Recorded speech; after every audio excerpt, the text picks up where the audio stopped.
At dahil sa sipag at diskarte, ang team na hawak niya ay napalago at napalakas.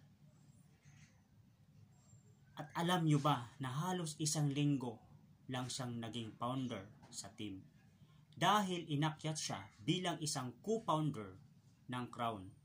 Batid niya na 2 lang ang sandata na dala-dala niya sa mga oras na yon.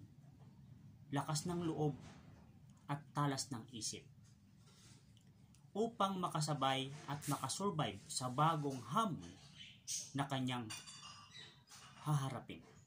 At alam nyo ba na si Mommy Witch lang ang nag-iisa at naiiba sa Crown?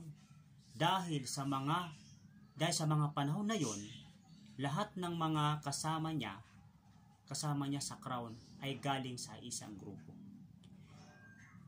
Dala ang lakas ng loob, tiwala sa sarili at gabay ni Daddy Exodus.